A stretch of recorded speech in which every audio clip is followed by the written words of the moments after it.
'Cause I like you. I like you a lot. As a matter of fact, I might even be falling for you. So, don't go breaking my heart now. Okay. At the age of 88, legendary Robert Redford has just stunned Hollywood by tearfully admitting the true love of his life. I'd like to say something about getting older. Because I think when we're young, we don't think about that. Or at least I didn't. And you, clears throat, just love the chances you're taking without thinking about it.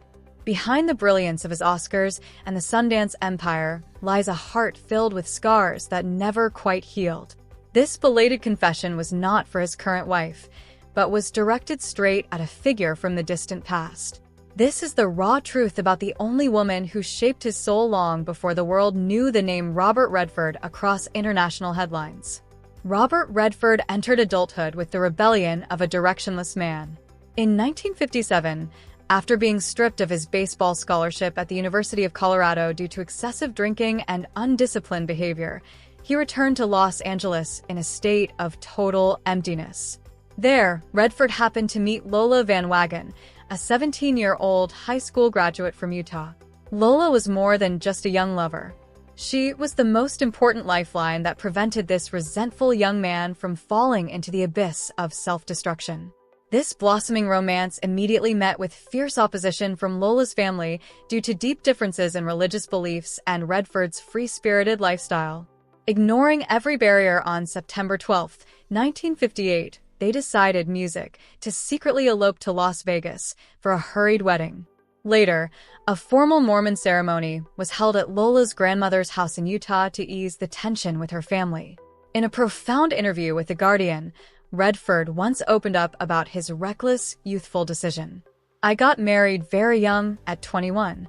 Obviously, I didn't want to be tied down too early, but I was truly in love. That woman saved my life at that exact moment. She helped me see a path forward." After marrying, the young couple moved to New York so Redford could pursue his passion for painting and began studying acting at the American Academy of Dramatic Arts. Life at that time was extremely difficult in a cramped and impoverished apartment, but they were always full of hope for a bright future. On September 1, 1959, their happiness seemed to overflow when their first son, Scott Anthony Redford, was officially born. Cruel fate dealt a fatal blow to their small home only a few short weeks later. On a fateful night in November of 1959, Redford went to check on his son's bed and was horrified to find the child had completely stopped breathing. Scott passed away at only 5 months old due to sudden infant death syndrome, a medical phenomenon that was very vague at the time and had not been thoroughly researched by scientists. The sudden passing of the child without any prior pathological signs left a deep wound that would never heal. Redford recalled that terrifying moment with extreme pain in his memories. It was a tragedy that cannot be explained in words. Being so young, we really didn't know how to deal with it soberly. We only knew how to hold each other tight to find warmth and existence amidst the darkness. The pain of losing a first child is often the reason young couples break up due to immense psychological pressure. But for Redford and Lola, this event created an invisible and incredibly strong bond. They overcame the horrific period of mourning together by focusing all their energy on Redford's burgeoning acting career and the birth of subsequent children to fill the void. Shauna, born in 1960, James, born in 1962, and Amy, born in 1970. Lola voluntarily gave up the personal ambitions of an elite student to become a solid support system, helping her husband overcome severe depression following the tragedy of losing their child. The connection in grief and loss created a resilient emotional foundation, helping them stand firm against the early storms of his career in Hollywood. It was those years of shared hardship and silent family tragedy that molded a Robert Redford with special psychological depth on screen. A man who always carried a hint of bohemian melancholy. When fame began knocking on the door with continuous film offers and massive paychecks, a new kind of invisible pressure began to arise within this seemingly ironclad marriage. Long trips to distant film sets around the world silently laid the first bricks for an invisible wall of separation between two souls that had once been so perfectly in sync. Glory and the crack. Robert Redford's career exploded in the late 1960s, transforming him from a capable actor into a global cinematic icon through the 1969 classic Butch Cassidy and the Sundance Music Kid. As brilliant fame arrived, the quiet family life in Utah began to be disrupted by the frantic pursuit of the media and fans. Redford quickly became the face of American masculinity, appearing constantly in prestigious publications, music, such as the New York Times. The shining spotlight on the red carpet was inversely proportional to the peace inside their small home where Lola, music, had to single-handedly bear the responsibility of raising 3 young children while her husband was constantly away for months-long film projects. The pressure of becoming an A-list star pushed Redford into new psychological crisis, where he had to struggle between his artistic ego and his responsibilities as a father. Fame turned him into a target of scrutiny, causing the family's privacy to be seriously violated and forcing them to move many times in search of peace. Lola, an educated woman with independent thinking, gradually felt lost in the flamboyant world of Hollywood, where she was only seen as music, a star's wife. Redford once shared regretfully about this period. Fame is a dangerous weapon. It can destroy the most precious things you have if you are not conscious enough to preserve them.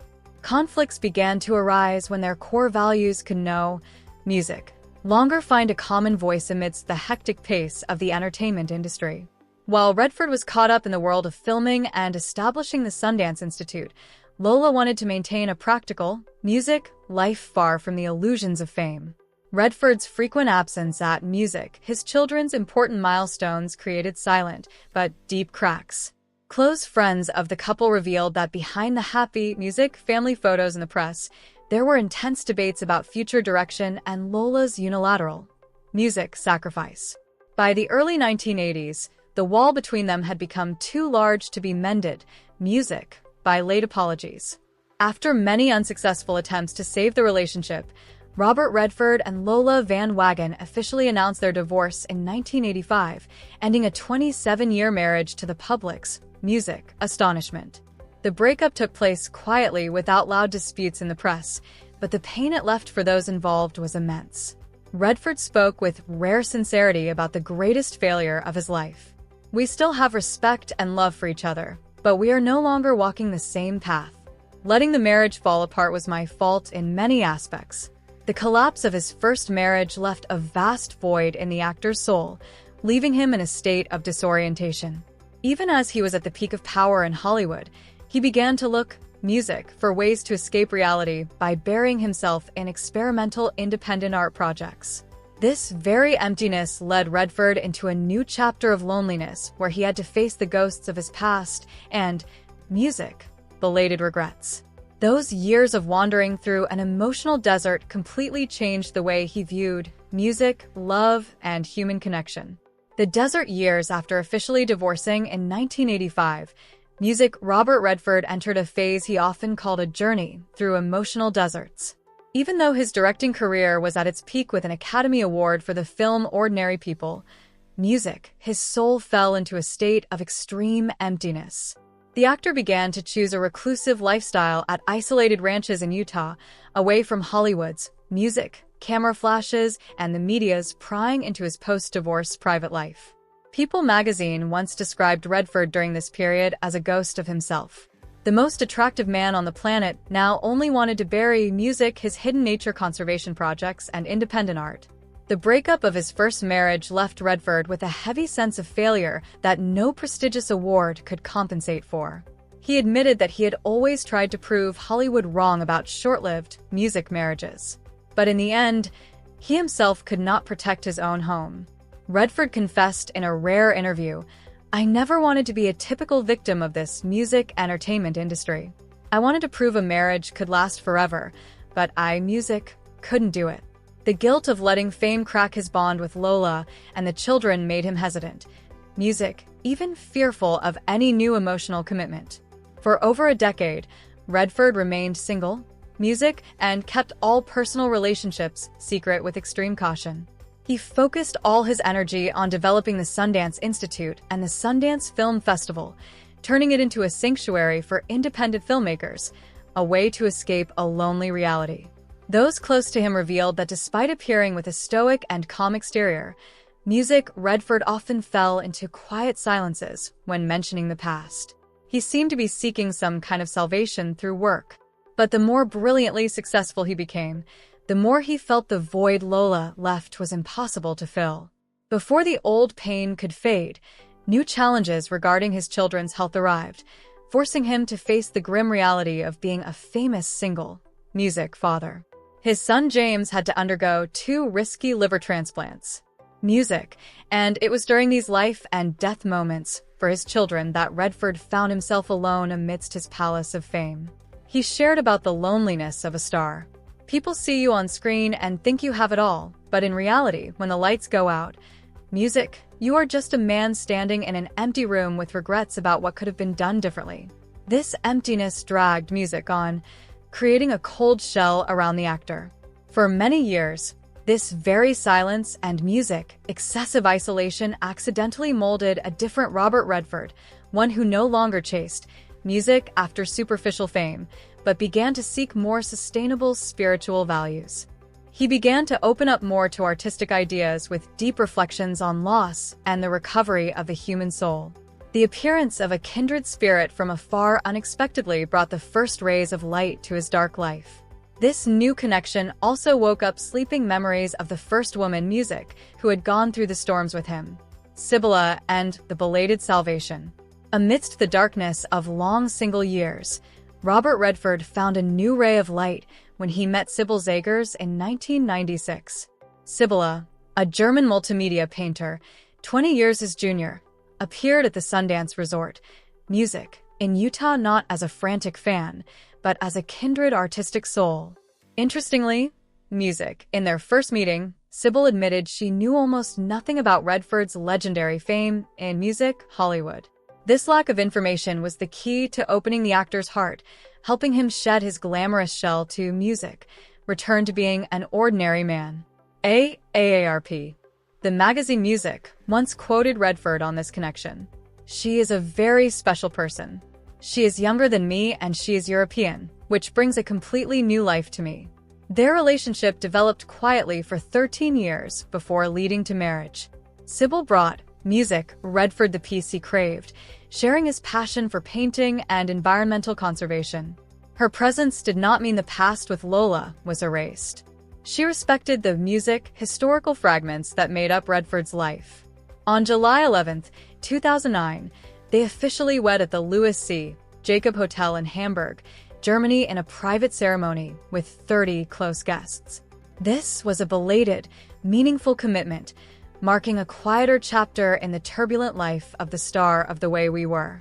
Even after finding a peaceful harbor with Sable, Redford maintained a respectful friendship with his ex-wife Lola. They frequently reunited at family events, witnessing the growth of their children and grandchildren together. Sybil's presence was a belated salvation, music, helping him soothe the pain of his old divorce while preserving the unique place of his youthful memories. Redford admitted that love with Sybil is a mature type of love based on understanding and companionship completely different from the fire, music, and tragedy of his first marriage.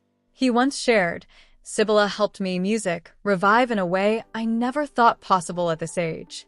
Life at the ranch in Utah with Sybil helped Redford find the necessary stillness to reflect on his artistic legacy and music, his life. She was not just a wife, but also a spiritual partner who helped him overcome periods of mild depression as his health began to decline over time. Fate once again tested the actor's resilience when the music ghosts of the past constantly appeared in later family events. It was Sable's empathy that allowed Redford to directly face the hidden corners of his heart without feeling guilty. This fragile balance helped him stand firm against the emotional storms waiting to erupt as old age arrived. The final chapter of his life seemed likely to pass in absolute music serenity beside his virtuous wife in the snowy mountains of Utah. A family tragedy once again pulled 2 strangers who were once music, husband and wife, back together in a shared heart-wrenching pain. Music, the passing of a loved one, became the catalyst for the most shocking confession in Robert Redford's son. Those words not only cleared up decadal music long mysteries, but also redefined the concept of the greatest love of a lifetime. The confession and music, the passing of James. In October 2020, Robert Redford faced the most horrific family tragedy since the death of his first child. His son, James Redford, passed away from bile duct cancer at the age of 58. James' passing was not just a loss of a relative. It was a string of fate that pulled Redford and his ex-wife Lola Van Wagen back together in a shared, heart-wrenching pain. The Hollywood Reporter noted that during James' final days, the actor and Lola were frequently present, sharing memories and regrets about a family that was once whole. Lola's presence in the darkest moments of his old age woke up intense emotions in Redford that he thought had been buried under the dust of music, Hollywood time. In an intimate conversation with close friends after the funeral, Robert Redford could not hold back his tears when mentioning the past and Lola's sacrifice. He admitted that although life with Sable Zaggers brought him peace, Lola's place in his heart was unique. Redford choked up. "Lola was the greatest love of my life. We grew up together from zero, suffered through the most horrific tragedies together, and created these lives together. That is a primal kind of love that can never be repeated a second time."